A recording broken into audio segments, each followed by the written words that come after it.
Friends, अगर आप past perfect tense के बारे में जानना चाहते हैं और उसके स्ट्रक्चर के बारे में जानना चाहते हैं सो बने रहिए हमारे साथ इस वीडियो में। और अगर आप हमारे चैनल पर नए हैं सो अभी हमारे चैनल को सब्सक्राइब कर लीजिए और सब्सक्राइब के बगल में बेल आइकन को जरूर प्रेस कीजिएगा, जिससे हमारी आने वाली हर वीडियो की नोटिफिकेशन इजीली मिलती रहे। Thank you friends.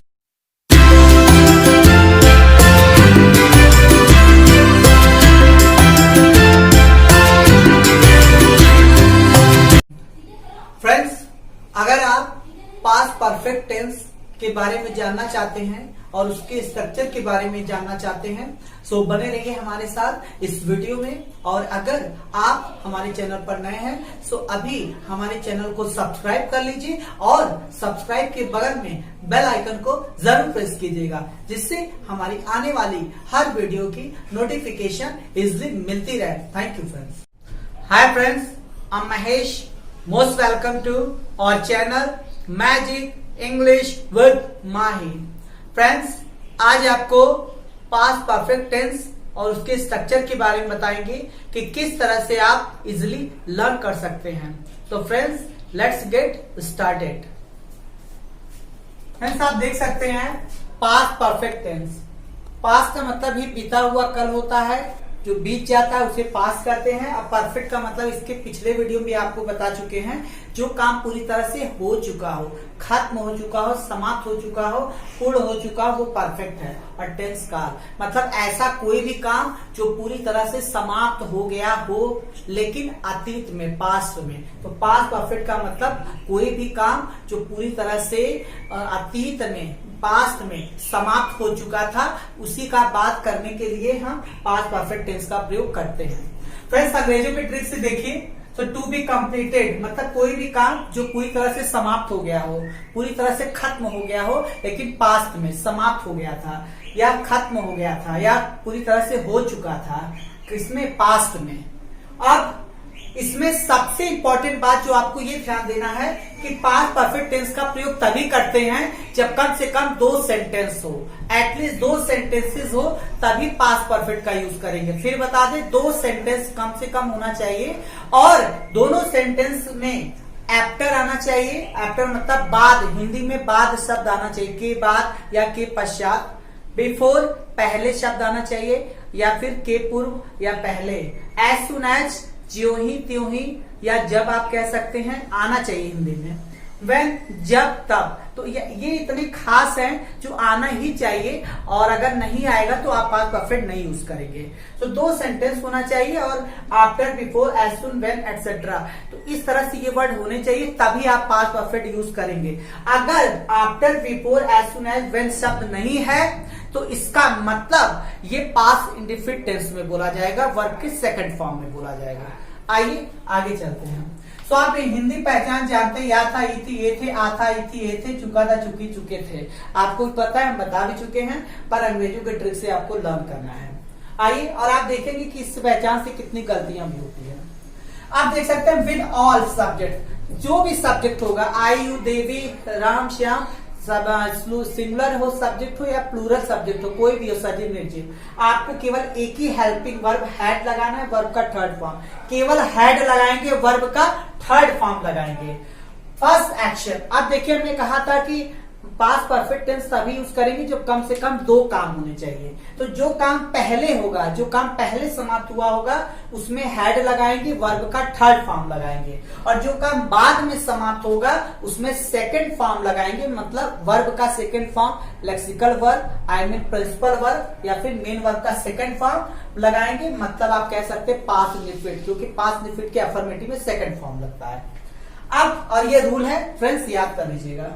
अब देखिए, पहला हमने खास इसमें एक फार्मूला बना दिया जो आपको इजिली लर्न भी आप कर सकते हैं और आपको इजिली बोलने में सहायता होगा। तो आइए, पहला फार्मूला देख लीजिए। जब से पहले, के पहले या पहले ये शब्द आया होगा तो आपको सबसे पहले सब्जेक्ट लगाना है, फिर हैड लगाना है, वर्ब का थर्ड फॉर्म, फिर ऑब्जेक्ट, फिर उसके बाद बिफोर। ये बिफोर क्या है, इसको कंजंक्शन बोलेंगे क्योंकि ये जोड़ता है। बिफोर, उसके बाद फिर सब्जेक्ट लगाएंगे, फिर वर्ब का सेकंड फॉर्म, फिर ऑब्जेक्ट। देखिए 2 बार सब्जेक्ट है, 2 बार वर्ब। ऐसा क्यों? क्योंकि 2 सेंटेंस है, हमने कहा था 2 सेंटेंस होना चाहिए, इसलिए 2 बार सब्जेक्ट है। और यहाँ हेड क्यों लगेगा? क्योंकि जो काम पहले होगा उसी को हम पहले ट्रांसलेशन करेंगे और हेड लगाएंगे, और जो काम बाद में होगा उसका ट्रांसलेशन वर्ब के सेकंड फॉर्म मतलब पास्ट इंडेफिनिट टेंस में करेंगे। अब आइए नेक्स्ट फ्रेंड्स, दूसरा देखिए, सब्जेक्ट वर्ब का सेकंड फॉर्म, उसके बाद ऑब्जेक्ट, फिर एक्टर लगा देना है, कंजंक्शन, फिर सब्जेक्ट, हेड, वर्ब का थर्ड फॉर्म, ऑब्जेक्ट। अब फ्रेंड्स देखिए यहाँ वर्ब का सेकंड फॉर्म क्यों लग रहा है? जब हिंदी में के बाद आएगा या बाद शब्द आएगा तो जो काम बाद में हुआ रहेगा उसका ट्रांसलेशन हम पहले करेंगे और वर्ब का सेकंड फॉर्म बाद वाले काम का, और जो काम पहले हुआ है उसे हम आफ्टर मतलब के बाद ट्रांसलेशन करेंगे सब्जेक्ट, हेड, वर्ब के थर्ड फॉर्म में। मतलब पहले आया है तो जो काम पहले हुआ है उसका ट्रांसलेशन करेंगे हेड लगा के, और अगर हिंदी में बाद शब्द आया है तो जो काम बाद में हुआ है उसको पहले ट्रांसलेशन करेंगे, और जो पहले हुआ है उसको हम हेड लगा के आफ्टर के बाद इंग्लिश में लिखेंगे। आइए एग्जाम्पल से ज्यादा क्लियर हो पाएगा। फ्रेंड्स आप देखिए, बारिश होने से पहले फसल नष्ट हो चुकी थी।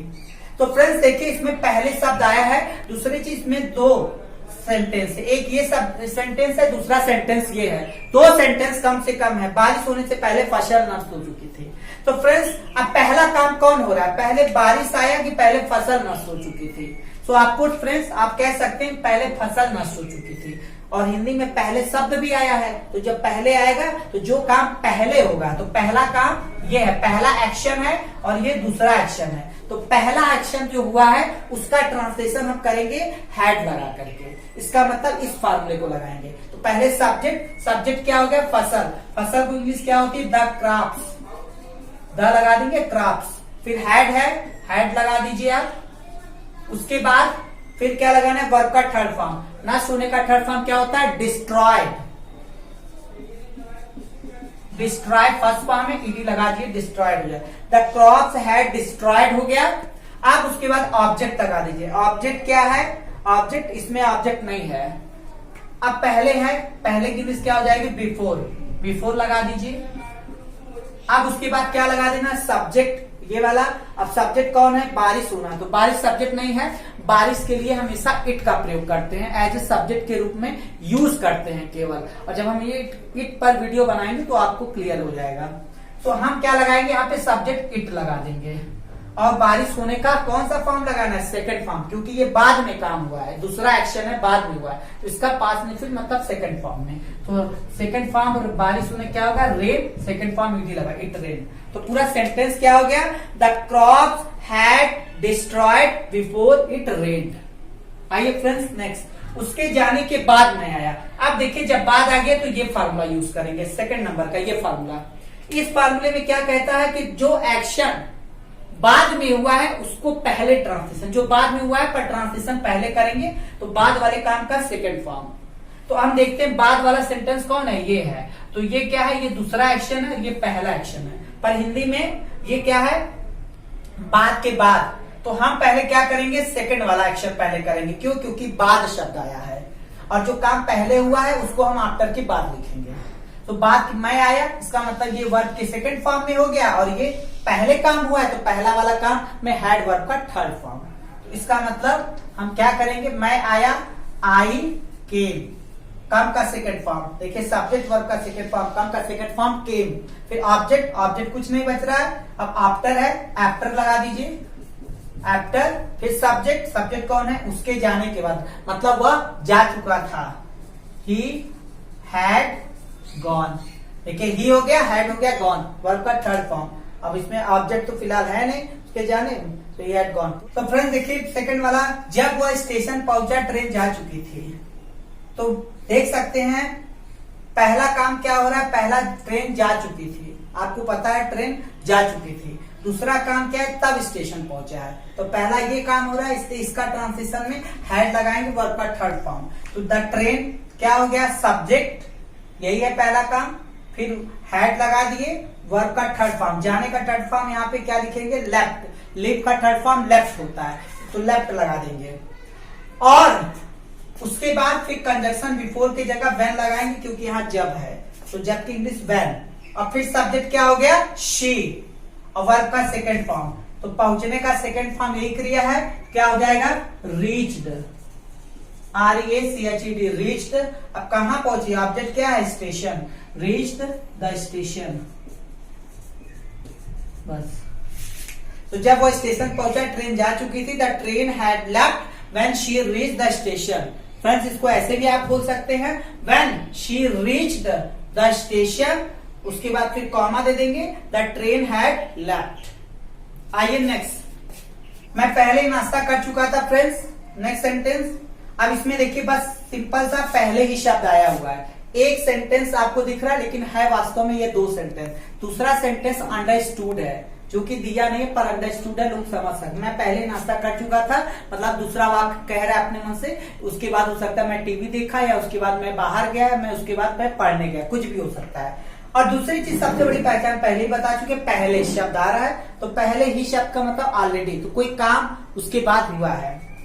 मैं पहले नाश्ता कर चुका था, तो पहला काम यही है, मैं पहले नाश्ता कर चुका था। सब्जेक्ट आई हैड लगा दीजिए, और वर्ब का थर्ड फॉर्म, नाश्ता करने का थर्ड फॉर्म क्या हो जाएगा? टेकन, टेक का थर्ड फॉर्म। या फिर करने, खाने पीने के लिए एक अंग्रेजी और लगती है हैड, तो आई हैड, हैड बोल दीजिए, या आई हैड टेकन। यहाँ पे हैड हेल्पिंग वर्ब नहीं है, बल्कि टेक मतलब खाना, नाश्ता करना, तो ये हैड मतलब यहाँ पे करना है वर्ब के रूप में। तो आई हैड या फिर आई हैड टेकन। उसके बाद ब्रेकफास्ट, आई हैड, सॉरी एक चीज और, आई हैड पहले की अंग्रेजी यहाँ पे ऑलरेडी लगा दीजिए, आई had already, I had already यहाँ पे लगाएंगे, क्योंकि ये सब एडवर्ब होते हैं और हेल्पिंग वर्ब के बाद ही यूज किया जाता है।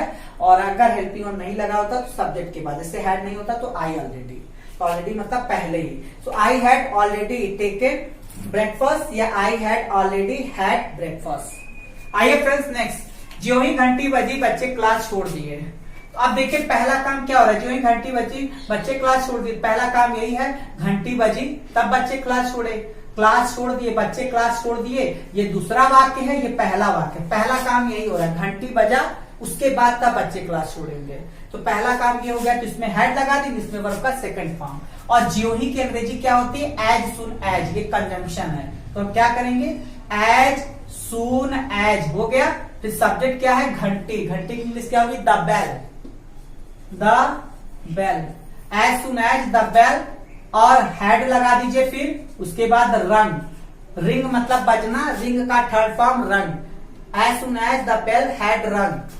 अब उसके बाद क्या? बच्चे की इंग्लिश यहाँ पे कॉमा दे दीजिए एज सुन एज में, इसका मतलब त्यों ही, ज्यों ही घंटी बजी त्यों ही बच्चे क्लास छोड़ दिए। बच्चे की इंग्लिश क्या हो जाएगी यहाँ पे? द स्टूडेंट्स लिख दीजिए, द स्टूडेंट्स लेफ्ट। क्या लेफ्ट कर दिए? लेफ्ट सेकंड फॉर्म देखिए लगा है यहाँ पे पास्ट परफेक्ट में, the student left a class, the class. Next friends देखिए, मैं बहुत पहले ही घर पहुंच चुका था। इसमें भी देखिए पहले शब्द आ रहा है तो हैड लगाना है, और दूसरा वाक्य इसमें अंडरस्टूड है। मैं बहुत पहले ही घर पहुंच चुका था, मतलब उसके बाद जो भी हुआ हो। तो दूसरा वाक्य अंडरस्टूड है और पहले शब्द आया है, तो इसमें हम हैड लगाएंगे। अगर पहले नहीं होता, बहुत पहले नहीं होता, मैं घर पहुंच चुका था, तो पास्ट परफेक्ट में होता, वर्ब के सेकंड फॉर्म होते हैं। फिलहाल यहाँ पे मैं बहुत पहले घर पहुंच चुका हूं, आई हैड लगेगा। और पहुंचने की इंग्लिश क्या होती है? Reached, I had reached. फिर उसके बाद अपने घर, माई होम, माई लगा दी मतलब अपने घर, I had reached my home. अब बहुत पहले की इंग्लिश होती है much earlier, MUCH, much earlier, LIER। Friends आइए नेक्स्ट, मेरा भाई, एक बार बता दें, मैं वो पहले घर पहुंच चुका था, पूरा क्या हो जाएगा? I had reached my home much earlier. दो वाक्य है पर दूसरा वाक्य अंडरस्टूड है। मेरा भाई इससे पहले कभी दिल्ली नहीं गया था। देखिए पहले शब्द आया है तो लगाना है आपको हैड, दूसरा वाक्य अंडरस्टूड है। तो मेरा भाई, माई ब्रदर, शॉर्टकट में हम लिख देते माई bro had, my bro had, कहा? नॉट लगा दीजिए, सॉरी नॉट भी नहीं लगाएंगे, never. My bro had never, कभी नहीं। माई ब्रो हैड नेवर मतलब कभी नहीं। और गया की इंग्लिश क्या हो जाएगी? गॉन, थर्ड फॉर्म वर्ब का। My bro had never gone to Delhi. और पहले की इंग्लिश क्या हो जाएगी? Before, full stop. मेरा भाई इससे पहले कभी दिल्ली नहीं गया था। My bro had never gone to Delhi before. My bro had never gone to Delhi before, पहला। आइए नेक्स्ट, कौन आया था फ्रेंड्स? अगर इसमें सभी लोग अधिकतर जो भी अंग्रेजी पढ़े होते हैं वो लोग पास्ट परफेक्ट पहचान के हिसाब से या था आया तो लगा देंगे हैड। गलत है, इसमें कोई देखिए कोई दो काम नहीं पता चल रहा है, पहले शब्द भी नहीं आया, ऐसा कोई दो काम नहीं है, इसलिए हम वर्ब के सेकंड फॉर्म पास्ट इंडिफिनिट में लगाएंगे। लेकिन अगर हम हु हैड कम बोलेंगे तो गलत है, सही है हु केम। आइए नेक्स्ट, और पास्ट इंडिफिनिट टेंस पढ़ा चुके हैं तो जिसका लिंक हम इस वीडियो में दे देंगे। वह घर गया था, ही हैड गॉन होम। गलत है क्योंकि इसमें भी दो वाक्य नहीं है, हमने कहा दो वाक्य कम से कम होना चाहिए तभी आप पास्ट परफेक्ट का यूज करेंगे। तो इसलिए ही वेंट होम, वेंट मतलब second form, he went home, ये करेक्ट हो जाएगा। तो फ्रेंड्स ऐसे बहुत सारे एग्जाम्पल हो सकते हैं, खूब इस पर बहुत ज्यादा प्रैक्टिस करिएगा और जब आप प्रैक्टिस करेंगे तभी आप अपने आप को पूरी तरह से इंप्रूवमेंट कर सकते हैं, इंप्रूव कर सकते हैं इंग्लिश में। So practice makes a man perfect. Friends ऐसे बहुत सारे एग्जाम्पल हो सकते हैं, मैं एक दो एग्जाम्पल और आपको बोल देता हूं। जैसे मैंने कहा पुलिस के आने से पहले चोर भाग गई थी, दो काम है, पुलिस आई चोर भाग गई थी। पहला काम क्या हो रहा है, चोर भाग गई थी, बोलेंगे the thief had run, third form, the thief had run away before the police came, second form. फिर जैसे हमने कहा कि मेरे पिताजी के आने से पहले मैं नाश्ता कर चुका था, पहला काम मैं नाश्ता कर चुका था, I had taken my breakfast before my father came. Friends जैसे और हमने कहा कि जो ही मैंने सांप देखा त्यों ही मैं डर गया। तो जो ही मैंने सांप देखा, पहला काम, as soon as I had seen a snake, मैं डर गया, आई फियर्ड, या फिर आई गॉट फियर्ड, तो आई फियर्ड, मैं डर गया। तो फ्रेंड्स ऐसे बहुत सारे एग्जाम्पल है, आप प्रैक्टिस करिएगा। लेकिन एक चीज और कि वह गया था, ही हैड गॉन, रॉन्ग है, ही वेंट होगा क्योंकि दो वाक्य नहीं है, एक ही वाक्य है। वह गया था तो ही वेंट बोलेंगे, ना कि या था ही थी आया है तो ही हैड गॉन, रॉन्ग हो जाएगा। तुम आए थे, यू हैड कम, रॉन्ग है, यू केम करेक्ट है, तुम आए थे सेकंड फॉर्म। मैं पढ़ाया था, आई हैड टॉट बोलेंगे, गलत है, पास्ट इंडिफिनिट में होगा क्योंकि दो वाक्य नहीं है। मैं आया था, मैं पढ़ाया था तो बोलेंगे I had taught. So friends ऐसे बहुत सारे एग्जांपल हो सकते हैं, उस पर प्रैक्टिस करिएगा, practice makes a man perfect. तो फ्रेंड्स आई होप आपको वीडियो अच्छा लगा होगा तो बहुत अच्छी बात है। Thank you friends. सो कैसी लगी ये वीडियो? अगर ये वीडियो पसंद आया हो तो लाइक कीजिएगा, शेयर कीजिएगा। Till then take care, be happy, have fun. Thank you friends.